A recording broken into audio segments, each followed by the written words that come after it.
not going to academics for this conversation. If you are, you're a fool. And that's no disrespect because I love both those brothers. Charlemagne, no, the buck stops here. When you want that real shit, when you want that real talk, street guy lived it his whole life, the buck stops here. And it's so crazy because some people say, why does Fat Joe want to, he talks about these topics. Why he talks, who authorized him? Nobody else going to talk to you like this. Nobody. Shout out Diddy. Shout out LeBron James. Timberland and King. Shout out to Diddy. Shout out to LeBron James. We just announced our new show on Stars. Shout out to Stars. We've been doing amazing things.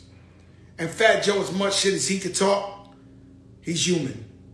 I got a family. So eliminate LA and let's go to New York. Let's go to Harlem. I'm often in Sylvia's. I'm often in Melba's. Supporting black-owned businesses. Flor de Mayos, Conde, Malecon, Brown-owned businesses. That's what we do. We announced the show today. Stars, LeBron James, Diddy, Fat Joe, Black and Brown, Papito. These guys talk it, but I live it. And so, what's the difference of me being in Sylvia's, of me being in Melba's, on Conde or Malecon, eating with my family? And so you turn around, they said Nipsey Hussle. Some people say he was a leader in the community. I believe that.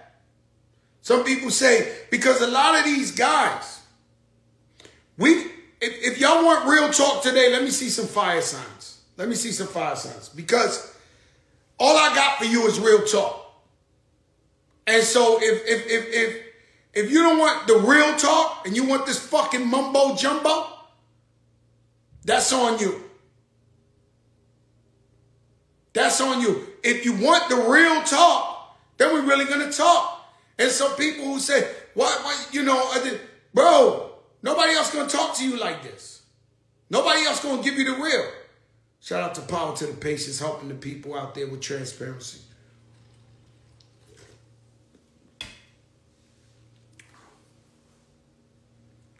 Nobody going to talk that real shit. These guys, they can't talk it because they never fucking lived it. They can't talk it.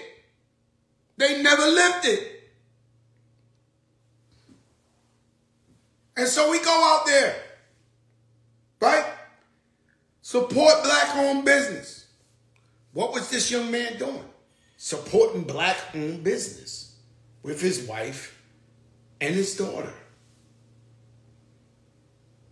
Now, I knock no hustles. I used to rob people.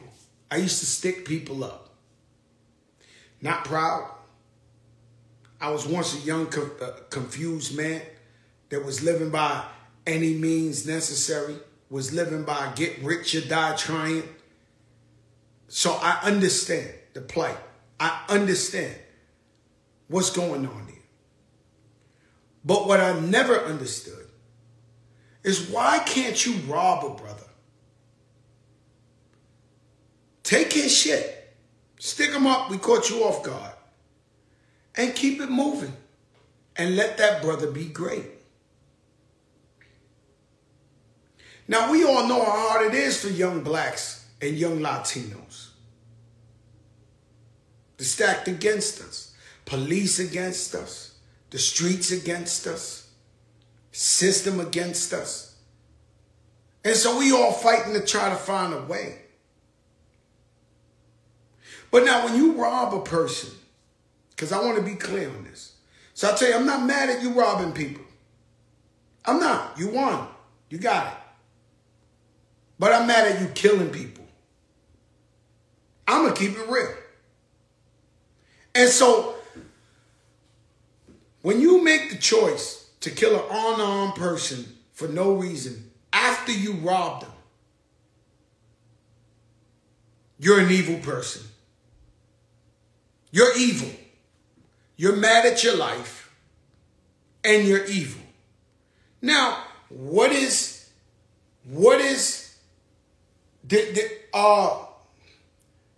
I seen an uproar. Oh, you shouldn't wear your jewelry. You shouldn't this. I watched on the news. I was in LA.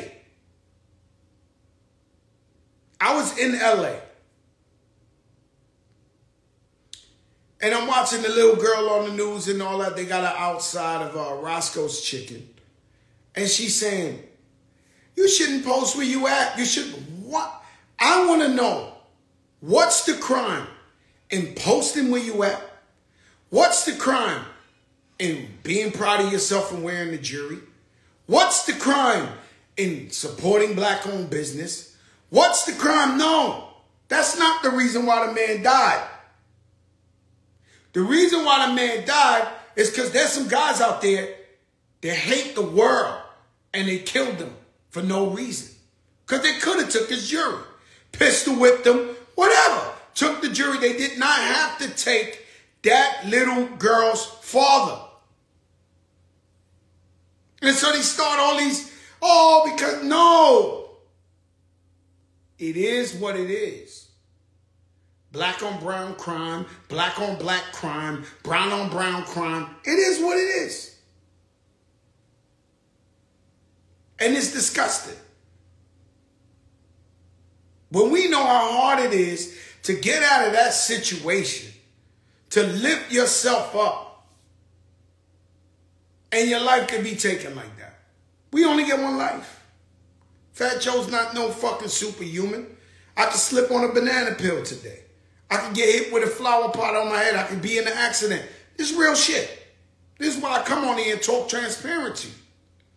Now, there's a thing they call, you go to a place, check in.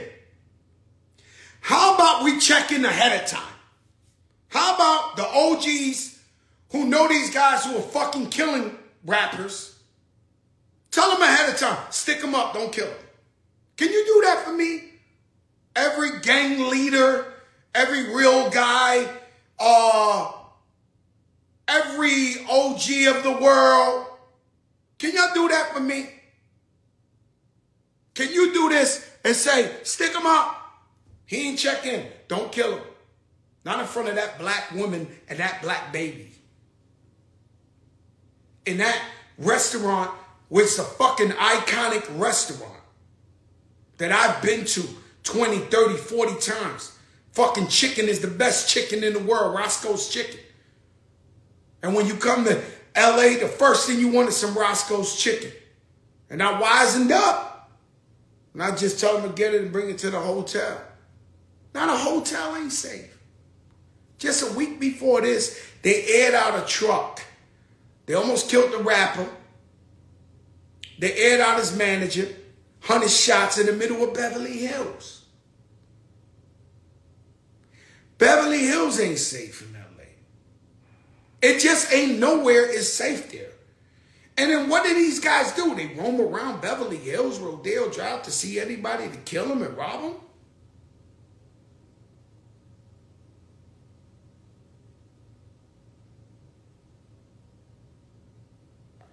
Think about it. If every rapper in the world is getting murdered in Hollywood Hills, Beverly Hills, what the fuck is going on in LA? And so over here in New York, I could dip out. My house is in the most beautiful neighborhood in the world. And I got that thing in here. I'm not one of them. I'm a lifelong Democrat. I will never vote Republican. But in any state, I got that thing. Simple. I'm going to protect me and my family. You got it confused. You got it confused. And so what I'm saying is,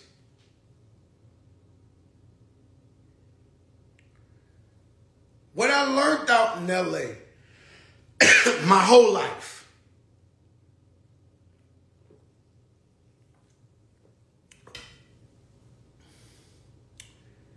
is that these guys are so daring.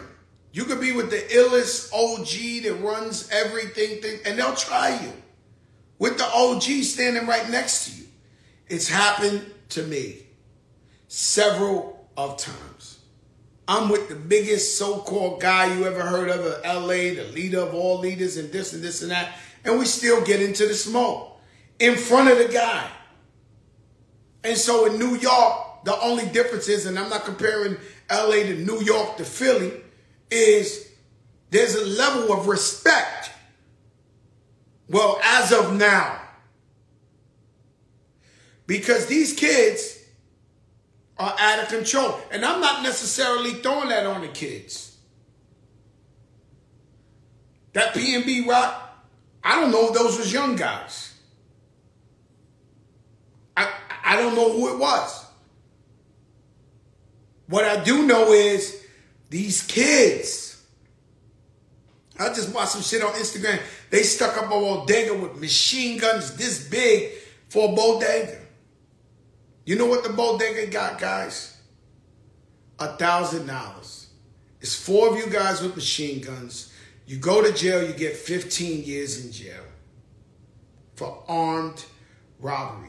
Nobody wants armed robbery, especially white people. Do you fucking get it?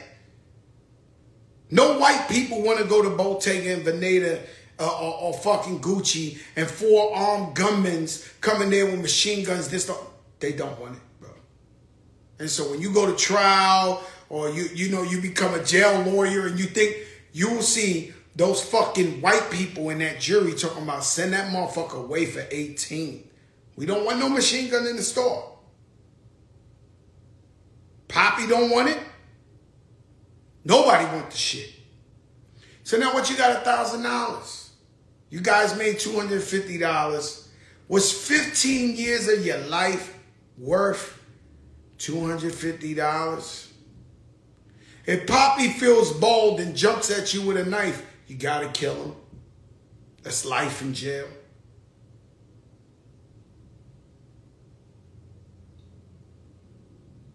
And so,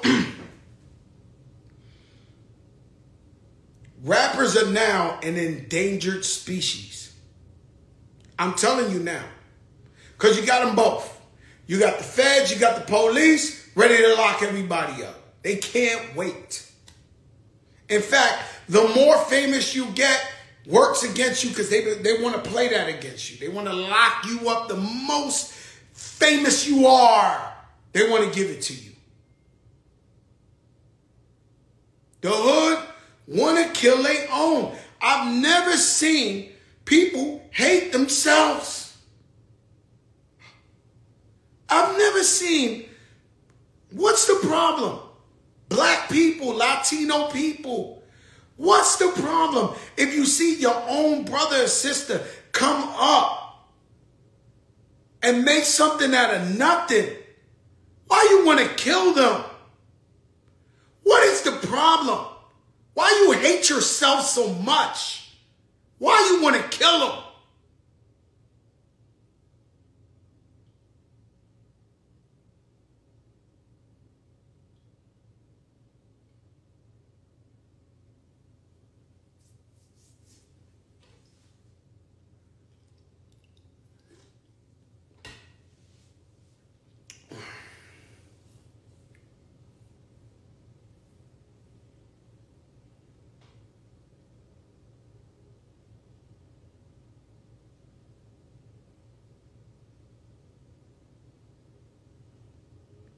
Hate.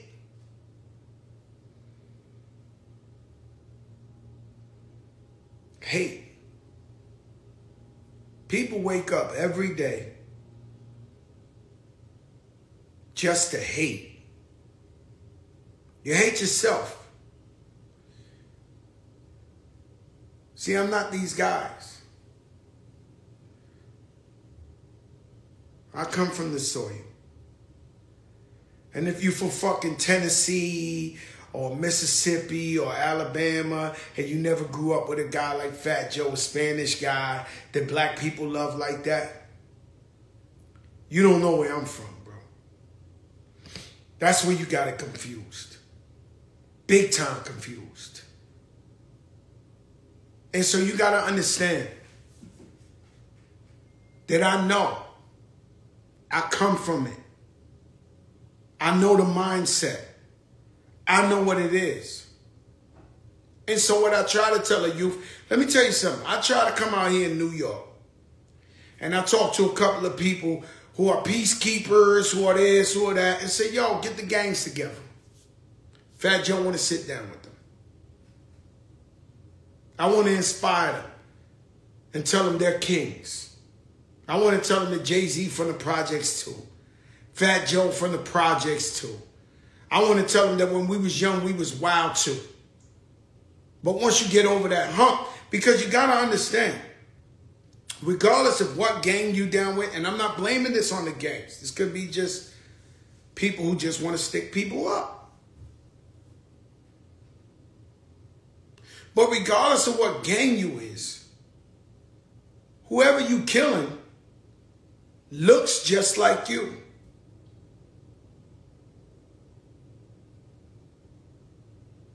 It's from your family tree. If you do the real history, that's your cousin. That's your brother. That's your sister.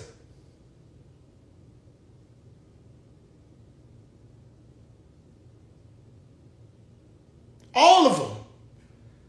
All the gangs. I tell you that story all the time. Listen, let me tell you a story. Right? And I'm not blaming this on the gangs. I'm blaming this on listen, bro. This shit is every week. It's every week. In New York, I'm going to be honest with you. I don't know all the drill rappers, all these young boys, but they dying every week. If not, they're going to jail for murder every week. Chauncey, what's up, baby? Pepsi in the building.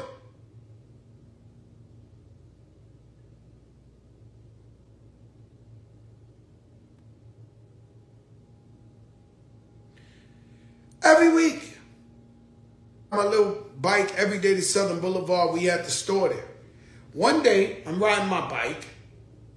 And in every corner, there's 10, 20 guys, same color of a gang. I never say who they are, because you heard this story before, but I got to tell you. Driving, this is new. Every block, you know I'm the king of the Bronx. I don't know if you understand that. Whether you acknowledge it or you don't or whatever. I'm from every block in the Bronx. I'm from Heath. I'm from Hunts Point. I'm from Brook Avenue.